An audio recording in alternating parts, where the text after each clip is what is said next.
بسم الله الرحمن الرحيم.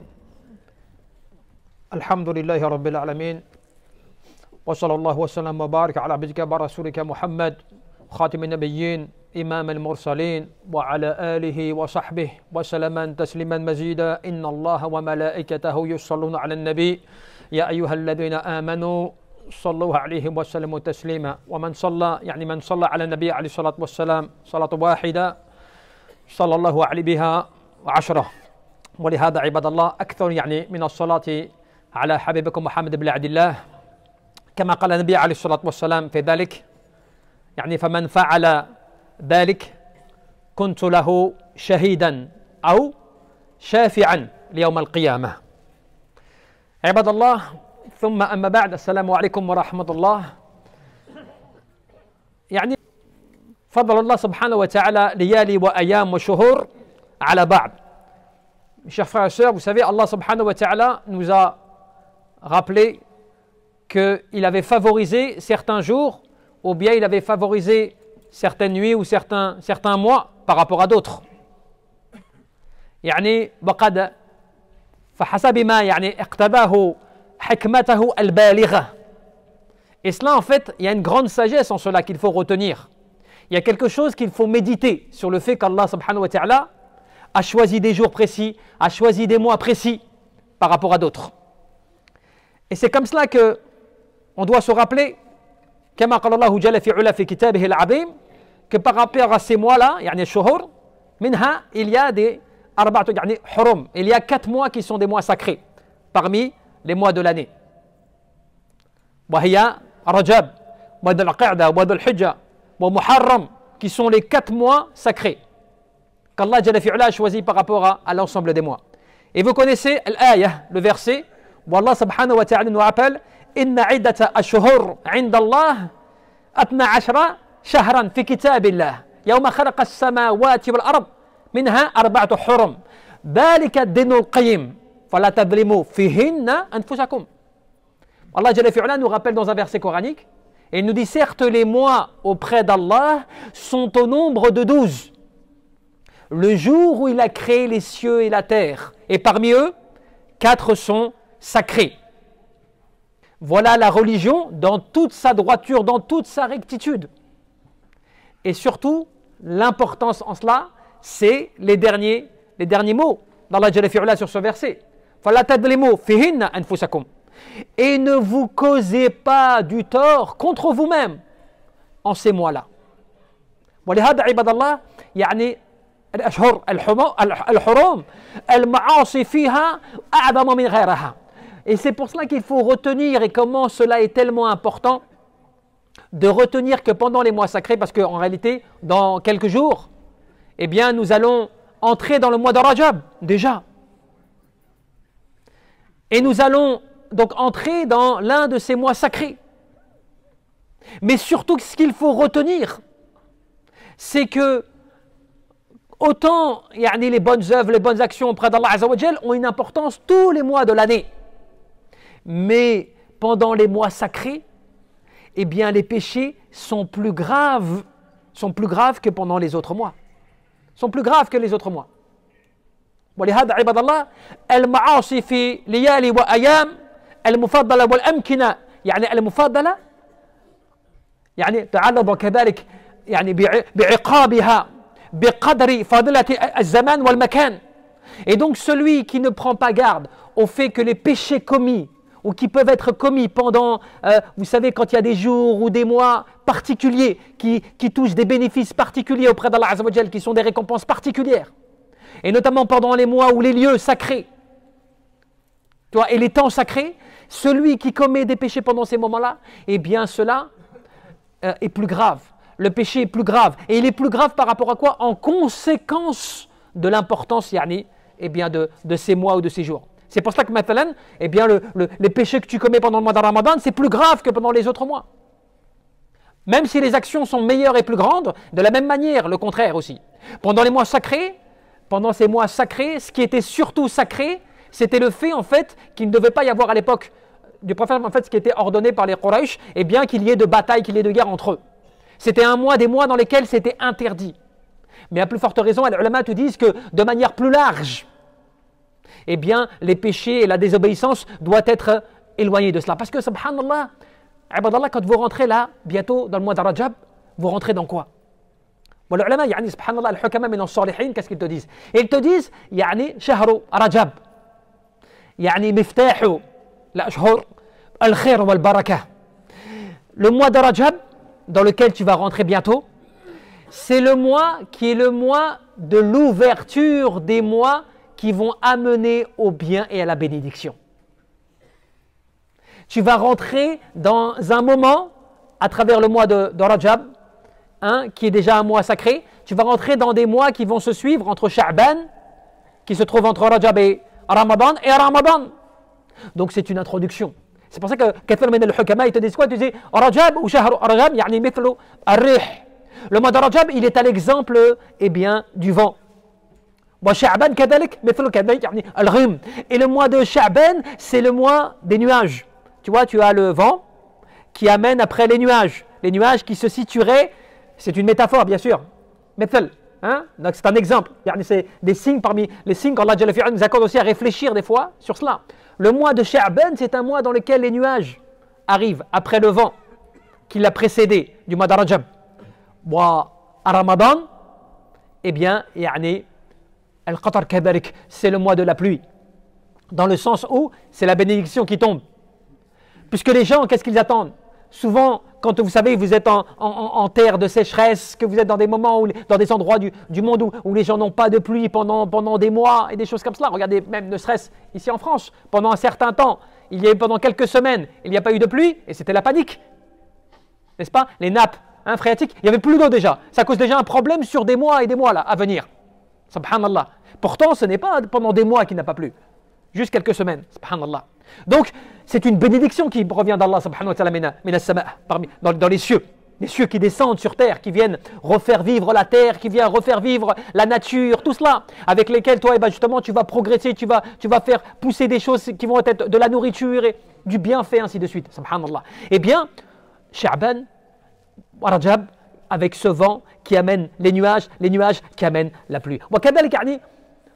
On te dit aussi que, maintenant, Rajab, Shahru, c'est le mois, Rajab, c'est le mois où tu vas planter tes graines. C'est le mois dans lequel tu vas moissonner ta terre.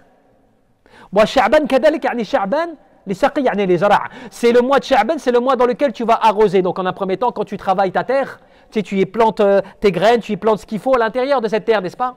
Avant de pouvoir l'arroser, qui serait le mois de Sha'ban. Et bien sûr le mois de Ramadan, qui est le mois Shahru Hasad. C'est le mois dans lequel tu vas cueillir ta plantation. Ramadan, c'est le résultat final de ce que tu as préparé au préalable. Et je vous dis ça pourquoi, ibadallah? Parce que beaucoup d'entre nous, on se dit, Ramadan, b'id encore, c'est loin. Mais elle, on a encore le temps, alhamdulillah.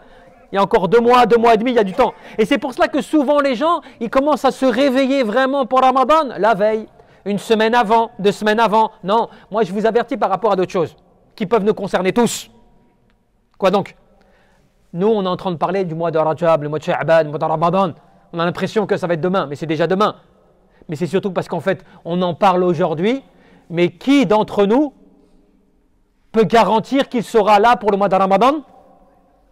Qui d'entre nous peut imaginer obligatoirement arriver jusqu'au mois de Ramadan? Personne.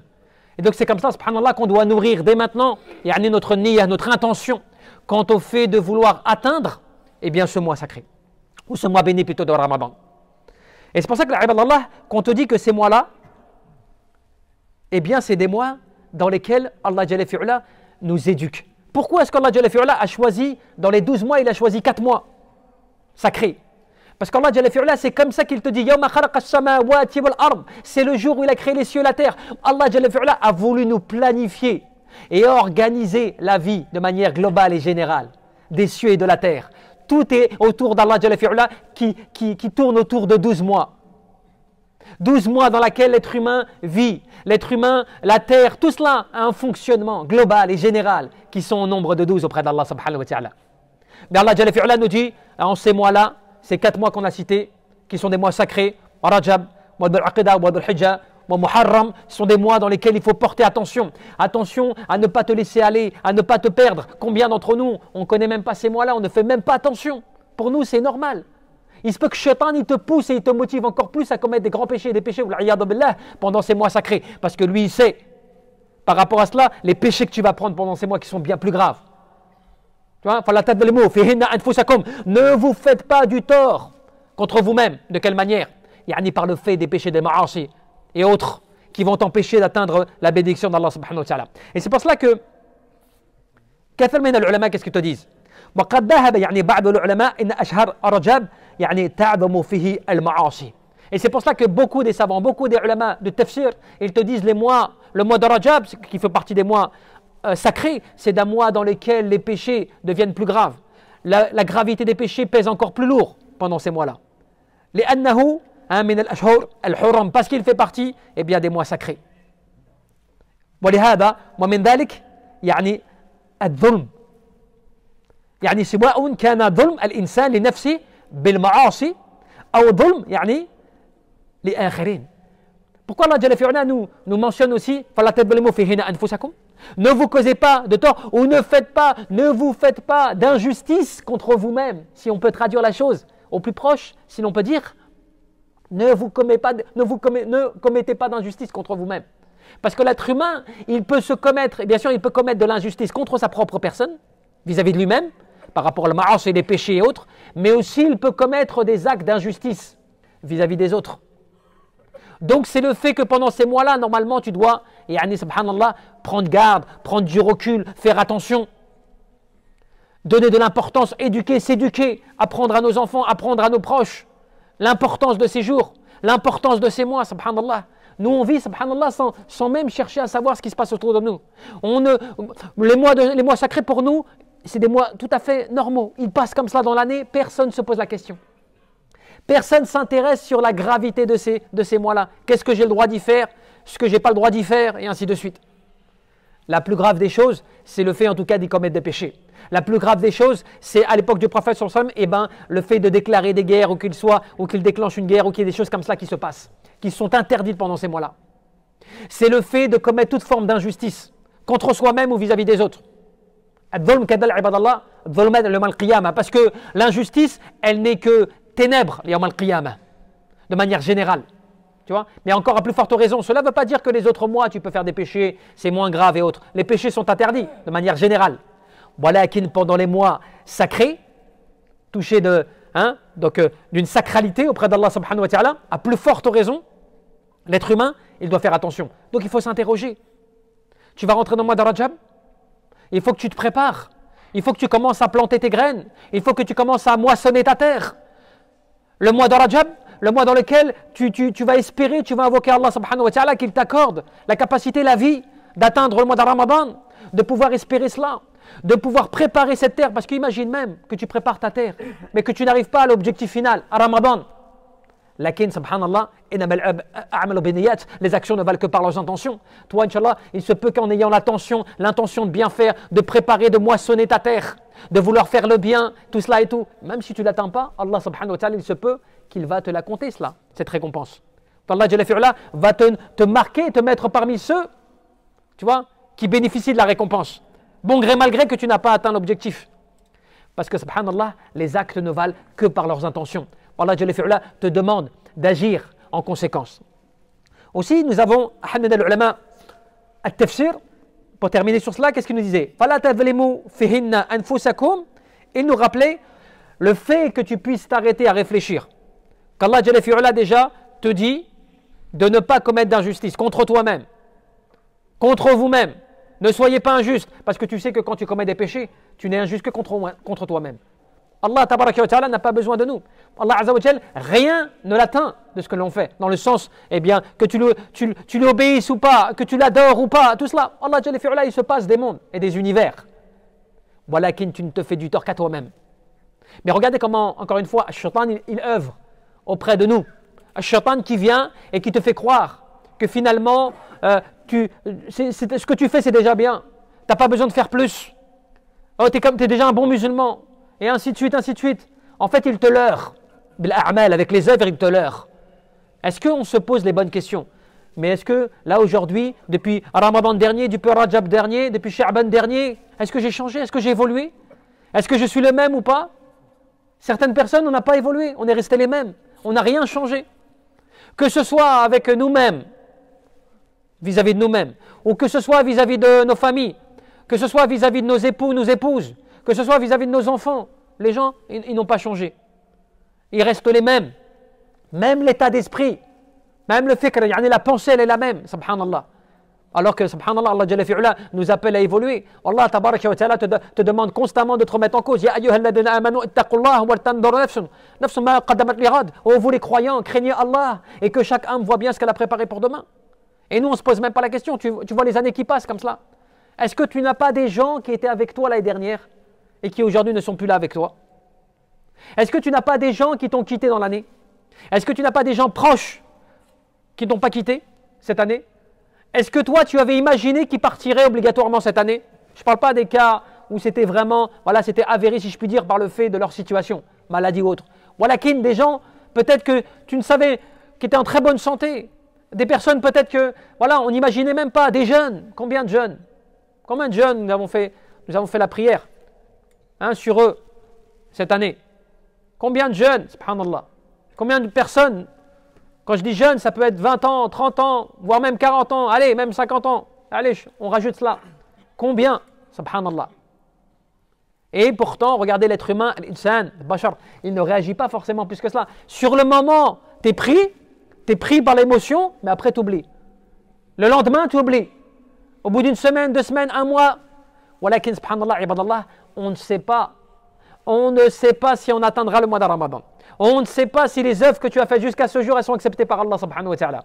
On ne sait pas cela. Donc, il faut, subhanallah, le muqaddima, comme je l'ai dit au début, déjà avant tout, tellement prier pour nous-mêmes, prier pour le prophète Mohammed, parce que lui-même nous appelait à prier sur lui, que celui qui prie sur le prophète Mohammed, ne serait-ce une seule prière, Allah Jalla fi'ala prie sur lui 10. Multiplier les prières sur le prophète Mohammed, parce que cela va t'apporter al-barakat, des bénédictions, wal-khayrat, des bienfaits de la part d'Allah subhanahu wa ta'ala qui vont peut-être t'aider pour Rajab ou Sha'ban ou Ramadan. Aussi, subhanallah, le prophète te dit lui-même, inna salatakum, vos prières, ma'arabatum, elles me sont transmises. Elles me sont. Vous imaginez que quand tu pries sur le prophète, quand tu pries, Allahumma salli wa sallim wa barak ala abdika wa rasulika Muhammad sallallahu alayhi wa alihi wa sallam, tu pries sur le prophète, tu fais des dua pour lui, tu invoques pour lui, tu pries pour lui.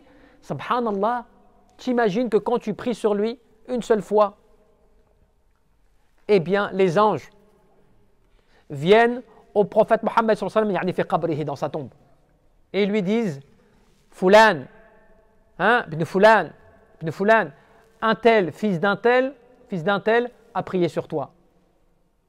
Et lui, yurad al-salam, subhanallah, il renvoie le salam. Il renvoie la bénédiction, subhanallah. T'imagines? Et les compagnons, comme peut-être certains d'entre nous là, se disent, mais comment le prophète des siècles, dans sa tombe, il peut réagir comme cela? Les compagnons ont posé la même question, Ya Rasulallah, comment tu vas répondre au salam? Comment tu vas répondre aux prières qui viennent à toi alors que tu seras dans la terre et que la terre t'aura consommé? Et le prophète lui dit, certes la terre, l'arbre, eh bien elle ne consomme pas la chair des prophètes. Elle ne mange pas la chair des prophètes, subhanallah. Et vous vous adressez à celui qu'Allah Jalla fi'ala a choisi comme le meilleur, qui fait que Allah tabaraka wa ta'ala, parce que certaines personnes, encore une fois, vont se dire, mais alors avec plus de milliards de musulmans sur terre qui font la prière sur le prophète Mohammed, comment, quand tout le monde fait la prière, tout le monde peut recevoir à titre personnel la réponse du prophète et qu'il entend la réponse de chacun? Comment est-ce possible cela? Mais cela, ça t'étonne, c'est normal, dans la réalité de ce que tu vis, dans ta dunya à toi, 24 heures, c'est 24 heures, le matin, le soir, tu vois, ça passe, heure d'été, heure d'hiver, n'est-ce pas? Donc tu calcules par rapport à cela. Tu as ça, tu as l'heure avec toi autour de ton bras, donc tu regardes ton heure comme cela. Tu fais comment c'est possible? Mais, subhanallah, le temps auprès d'Allah Azza wa Jal, c'est pas le même que nous. Le temps auprès d'Allah Jalla fi'ala, c'est pas le même que nous. Quand tu sais qu'un être humain, il peut mettre des centaines d'années pour monter jusqu'aux cieux, alors que les malaïka, les anges, font cela en une journée. Quand tu sais que Sulaiman, alayhi salam, il pouvait faire un mois de voyage, il pouvait le faire comme cela, en une journée. Parce qu'Allah Jalla fi'ala lui avait mis le vent, tu vois, à sa disposition. Eh bien, sache que avec le temps, qu'Allah Jalla fi'ala décide, c'est pour ça que, subhanallah, fi qabrik, dans ta tombe, fi le barzakh, dans le monde intermédiaire, quand tu vas être ressuscité, eh bien, tu te poseras la question. On te posera la question. Combien de temps tu restais fait l'art dans la terre? Tu diras quoi? Oh, un petit peu, une matinée, quelques heures. Alors que ça fait des siècles que tu es dans la tombe. Tu ne l'auras même pas vu. Tu n'auras même pas vu le temps passer. Allah Jalla fi'ala, s'il veut, chacun des êtres humains, plus de 9 milliards d'êtres humains, s'ils font la prière sur le prophète Mohammed une fois, eh bien, chacun d'entre eux, sans aucune précipitation, recevront le salam du prophète, sans aucune difficulté, sans aucun mal. Subhanallah. Eh oui, c'est ça l'yaqin, la certitude, que tu es convaincu, la conviction que Allah Jalla fi'ala, c'est lui qui a tout créé, c'est lui qui a tout décidé, que tout appartient à Allah Azza wa Jal, qu'il n'y a rien que nous on est limité dans la terre, fil ard, on est limité par rapport à notre création. Mais Allah Jalla fi'ala, au-delà de cela, tu ne sais pas comment ça fonctionne. Mais tu as des preuves, alhamdulillah, al-adilla fi kitab Allah Azza wa Jal, dans le livre d'Allah, que le temps il n'est pas le même, que les gens qui vont être ressuscités vont se poser la question, on leur posera la question, et ils diront mais quelques heures j'ai passé dans ma tombe. Une matinée, j'ai passé dans ma tombe. Une demi-journée, j'ai passé dans ma tombe. Alors qu'ils y sont depuis des siècles. Le temps n'est plus le même. Donc c'est pour ça qu'il faut profiter de tout cela. Alhamdulillah, ibadallah. Ça, c'est déjà une préparation. Ton cœur, tu as vu là, on a parlé comme ça. Déjà, tu te prépares là. Là, tu commences à dérouiller ton cœur, là, tu vois, pour le préparer là. C'est comme ça que tu moissonnes ta terre. C'est voilà les moyens de moissonner ta terre. Tu as vu comment tu la moissonnes, tes graines? Ce n'est pas des vraies graines. C'est comme ça. Les graines bil iman, avec la foi, la conviction, la certitude. Tu vois, le fait que tu vas retourner à Allah Jalla fi'ala, alladhina yadunnu annahum mulaqu rabbihim, la conviction certaine que tu vas revenir à Allah Azza wa Jalla, que tu vas rencontrer ton Seigneur. On demande à Allah subhanahu wa ta'ala qui nous accorde la sincérité, l'ikhlas fil qalb wal amal wal niyyah. Allahumma nas'aluka al-huda wat tuqa wal afafa wal ghina was sadad. Allahumma